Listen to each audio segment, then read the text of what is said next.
If your garden box or planter box is held together with glue and brad nails, it is on borrowed time, my friend. Ask me how I know. Today, we're building an elevated planter box. It's gonna save your back, save your knees. It's affordable and it holds some real weight. This one is not failing us. Let's go build something cool today. And there's free plans to this entire build in the description. All right, guys, so here's what we're building here today. We have this 5 foot long by 3 foot tall by 24 inches deep planter box here. This is not just a raised planter, it is an elevated planter. So save your back from having to constantly bend over and get on the ground, you know, all that kind of stuff. So we have 3 goals when building this. We want it to be strong, we want it to be affordable, and we want it to be stylish. I call it the SAS. All right, let's move on. So here is the lumber that I'm gonna be using. All of the exact dimensions and everything are in the free plans and description, along with how many boards you're actually gonna need. I'm using just your basic dog-eared 6-foot cedar fence pickets. And then I'm also using, instead of 2x4 cedar boards, I'm using these treated boards, but they're in a color, they're treated to look like cedar. I'm gonna start by ripping down 5 of these 2x4 treated boards to 2.5 inches. One of the goals is to make this very affordable, so we're gonna save those offcuts for later. You'll understand what I use those for in a second. And then we'll move over to the miter saw and get them all cut down. All right, we're gonna cut down the legs here first on the miter saw. These are 6-foot boards. If you don't have 6-foot boards, basically all the legs are gonna be 3 foot long. So I'm gonna split these in half. That's pretty much it. Let's go ahead and cut these to 3 feet, and then we'll head over, grab the pocket hole jig, and start assembling our legs. If you guys are new here, my name is Jordan Berry. I started Guardian Woodworking because I got tired of sitting at a desk and I wanted to build and create more. My goal is to take simple materials and turn them into cool, practical projects, and I provide free plans for every single build in every video. So if you like free plans, hit that like button, subscribe to the channel, and follow along.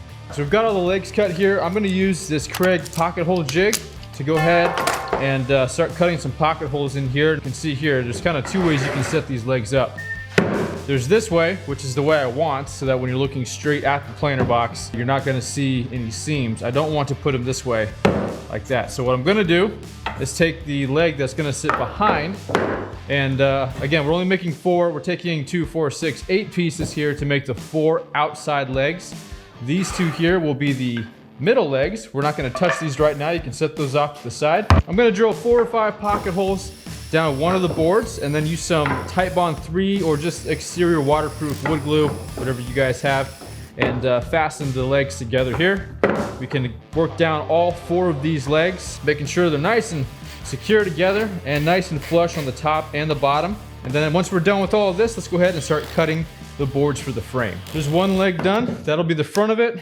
We'll sand off all the glue at the end here. So we're gonna rinse and repeat and do the other 3 legs just like this. I wanna take just a few seconds here to show you how I set up my drill and driver when using my pocket hole jig here. So I actually swap the roles of it. I use my driver to be the drill, and then I use my drill to be my driver. And the reason for that is I can adjust the clutch here on the drill so that when I pull it down, with the trigger held all the way down, I wanna be able to grab it and it give out just like that. If it is, you know, if turned up too hard, it's gonna grab my hand. That's gonna keep pushing the screw through the pocket hole and out the other side of the board. So you want the clutch to give out, right? For this drill, it's about 4, the clutch setting there. That way when I hold the trigger down, it's gonna give out. And the screws I'm using are these 2.5 inch Kreg Blue Coat. They're the outdoor rated screws. You can use deck screws if you want. The difference is these have pan heads, so these are not gonna split the wood as easily in those pocket holes. As a deck screw like these, you can see these deck screws have the cone head. These have the pan heads. I don't know if they're actually called cone heads, but they look like a cone. Funnel head? I don't know. But regardless, you can get away with the deck screws. Just be very careful. Maybe lower the torque down a little bit on your drill. But I'm using the Blue Coat 2.5 inch screws. And then we're setting the jig up so that we have it on the 1.5 inch setting. Since this is 1.5 inch thick material, that's the setting we're gonna need it on. All right, we got 4 legs. So it's time to move on to the next part. We're gonna start building the frame in the top and the bottom. So what we're gonna do, again, we need to keep this affordable. So we're gonna use enough wood to make it super strong, but as little wood as possible to keep that price down. So to make the frame, we're gonna take 4 of these 2x4x6 treated cedar colored boards. That was a mouthful. And we're gonna rip them directly down the middle. To split my 2x4s right down the middle, taking into account the kerf of the blade on the table saw here, I've got it set to 1 inch and 11/16. That splits the difference right down the middle of the 1/8 inch kerf of the blade on the table saw, and that'll get you ripping those 2x4s right down the middle. Now that we have our 4 2x4s ripped down, we're gonna need 4 strips at 57 inches and 4 strips, 1, 2, 3, 4, yes, 4 strips at 18 1/4 inches. So let's knock that out real quick. On these, since we'll have a little extra off the ends, I do like to take off the factory edge first to make sure that when we go to assemble, we have nice square 90-degree angles to work with. Watch out for staples on these babies too. Take them out. We don't want any staples flying off and impaling us. Alright, this part is pretty simple. All we're gonna do is make a big rectangle. In order for all the measurements to line up, they're gonna be wider this way than they are this way. So we wanna make sure that when we put them together, we want as much room on the inside of the planer box as possible. So we're gonna stand them upright on the edges and not lay them down on the face of the board. So we're gonna do pocket hole joints right here. If you want, you can just do a butt joint and drive a screw in on this side. Little tip for the pocket holes here that I'm gonna use. I'm gonna actually drill the holes on the outside of the planer box, not the inside. The reason for that is if they go in at an angle, right? So if the holes are going this way, the screw's gonna run and it won't come out the board. They're designed not to come out. But you can see there's very little wood it's holding on to. More chance of it splitting, and this is gonna be outside. So, the integrity of this joint is not gonna be as strong as if we were to drill the holes on this side. And all this is gonna be covered up with some fence pickets and some decorative trim at the end. So I'm not worried about seeing the pocket holes on the outside here. They're gonna be drilled in this way. And that way it's just surrounded by a lot more wood. This is gonna be a lot stronger of a joint, especially like I said, since this is gonna be outside. Just like that.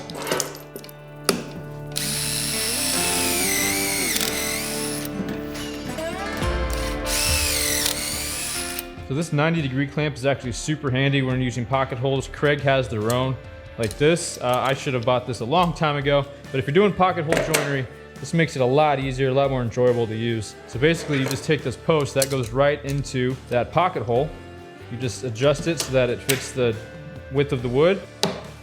Lock it in. That's gonna hold it in place and keep our joint exactly where we want it while we drive our screws in place here. Now we can take it off and put our second screw in. And it's kept everything flush. We have a nice 90-degree joint. We're gonna flip it over, do the exact same thing to the other side here. All right, here's one. It's exactly what it should look like. We're gonna do the exact same thing and knock out a second frame here. I cut 3 more 18 1/4 inch pieces here out of those 2x4s I ripped down earlier. These I'm gonna put on the bottom frame piece. These are gonna support the fence pickets we're gonna put in the bottom of the planer so that the dirt doesn't fall out the bottom. I don't think I had to say that last part. You guys are smart enough to figure that out. But let's go ahead. We're gonna install these the exact same way as the outside ones. 2 pocket holes on each side, and we'll screw them in to the existing frame piece here.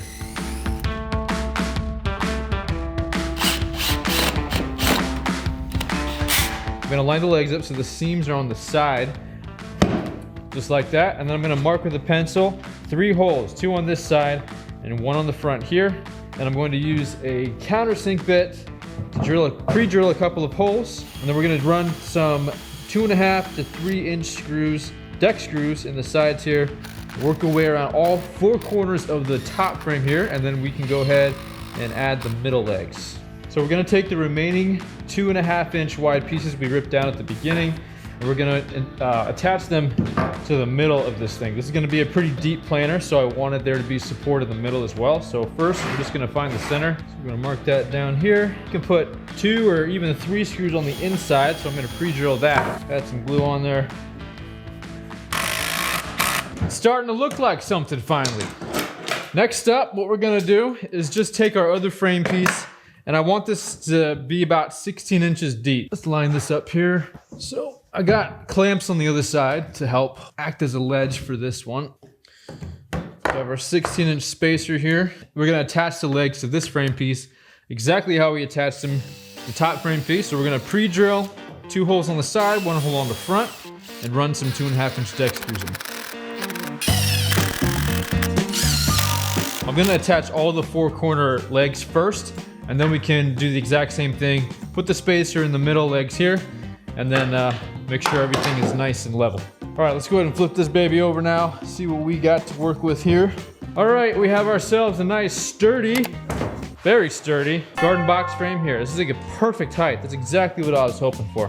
I do want to mention quick that this is a pretty deep planter here. So it'll be about 17 inches deep, which is great for growing things like, you know, tomatoes or, man, my wife knows more about this stuff than I do. So I do know tomatoes need some pretty deep roots. Anyways, any plants that need deep roots, you know, use your judgment. Whatever you're planning on growing, just make this deeper or more shallow. If you don't want to use this much dirt in your planter, just raise the bottom up. Just make sure all the, you know, attachments to the legs are consistent. You can kind of customize and make whatever depth of planter box that you want to make. So this next step is actually optional. You don't have to do this. You don't need a planer, but you can actually just do this with sandpaper. But I'm going to run just one face of all these fence pickets through the planer just to take off the rough face of it. It's gonna save some time in sanding. We got them all planed down. I'm gonna cut them to size right about 19 3/4 of an inch. We're gonna wrap the entire planer box with this. Again, the shallower you make it, the smaller these panels are gonna be, and you won't need to buy as many fence pickets. But before I do that, I'm gonna go ahead and just sand all of them when they're all in one piece. So we need 26 planks at 19 3/4 of an inch. We're gonna speed this up here, and we are going to line them up here on the end, cut them all down. These are gonna be trimmed out, so I'm not worried about taking the factory edge off it. We can just leave them as is because we're gonna cover them up anyways. Well, this is why you need to measure twice and cut once. I did that whole stack, 7 of these at 18 3/4 instead of 19 3/4. So I didn't buy enough extra fence pickets to account for a mistake that bad. I think I bought 1 extra for, you know, minor mistakes. Anyways, and I'll just stagger them every other one so there'll still be enough material to tack the trim on. Long story short, I'll get it fixed. But just a reminder to everybody, take your time, measure twice, cut once. I'm gonna take a router with a 3/8 inch roundover bit to just give all of these edges a little bit softer profile. That way when I put it together, it's gonna have more of a tongue and groove sort of look instead of just, you know, fence pickets butted up against each other. Always trying to make things look just a little bit nicer. You can see we have one space here on all 4 of these little sides here, these panels. We're gonna need to rip one of these planks down. All right, pretty simple process here. We're just gonna lift all these up like this and run a healthy amount of Titebond 3 waterproof wood glue here on both the top and bottom frame. Then we can just lay these back in here. Just gonna run some brad nails in. Now I've had problems in the past with these larger planter boxes giving out on the bottom over time when you just use nails and wood glue. That's because it's just moist all the time and you're working with wood. So you're probably gonna have some issues, especially when you have this little brad nails in there like that. So what I'm gonna do instead of just use wood glue and brad nails is take these 1 5/8 inch deck screws. I think I'm just gonna put 2 screws per plank here, and I'm gonna inset them with that countersink bit so that we can still trim this up. You're not even gonna see these, but it's just a way to reinforce the bottom to make sure that this thing lasts for years to come, which we want to do because we're not gonna spend all this time and money making something look this nice and then have it fall apart in 2 years. Okay, we got that side done. So pretty self-explanatory here. We're just gonna flip it over and do the exact same thing on this side here. Before I panel this top side here, I am going to, just for the sake of being able to show you guys better, do this first. We're gonna do this to the other side as well, but that cut off at the beginning that we ripped off the legs, we're gonna take that now, we're gonna center it, mark it here on this side. We're gonna take this over to the miter saw, cut it down, and then we're gonna put it in here and screw it to the inside of this. This is gonna keep all of these fence pickets here from bowing and coming in and out as time goes. We're gonna use wood glue, maybe a couple brad nails at first, then we'll go ahead and use those screws again to keep it all in place.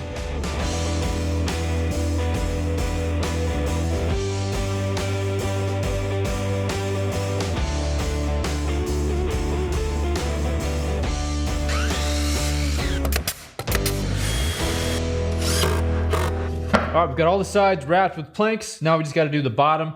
So taking some scraps here, I just spaced them out. Looks like we're gonna need about 4 fence pickets total for the bottom. I'm gonna rip one of them down. I do wanna add probably a 1/2 inch to 1/4 inch gap in between each one. That's gonna allow for water to drain out. We don't wanna seal this up too tight. We've got it all framed out here. All the planks are on. It's looking pretty good, looking pretty crispy, but you can tell we have, well, obviously, I made the mistake and cut some boards too short. They're still attached with screws and nails, top and bottom, but obviously that is no bueno. We can't show that in the final product. So we're gonna start by capping this with the trim. We're just gonna run one piece 3 inches wide because we wanna cover obviously all the end grain here on the legs and then also the runners here for the frame. Let's go ahead and rip some fence pickets down at 3 inches for the top, and then we'll start attaching that.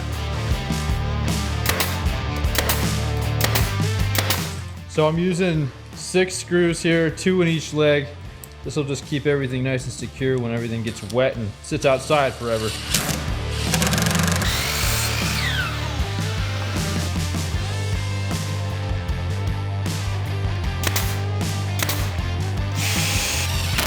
I'm gonna cut some trim pieces at 1.5 inches wide, and then we'll just measure out. Looks like we're looking at right at about 26 1/4. We wanna have as little waste as possible, so any pieces I can use on the fence pickets to use for these trim pieces, top and bottom, we're gonna go ahead and do. Let's knock that out real quick. I'm not gonna use screws on this because I don't wanna see them. I am gonna use glue, and then those 1.25 inch brad nails again for all the trim pieces, top and bottom. To weatherproof this thing and make it last as long as possible outdoors, I coated the entire thing with water-based stain and sealant.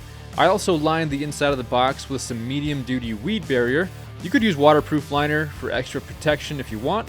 Just make sure you put holes in the bottom to allow the water to drain. I spent a total of $47.52 plus tax on the 9 treated 2x4s and a total of $56.70 on the 15 cedar fence pickets.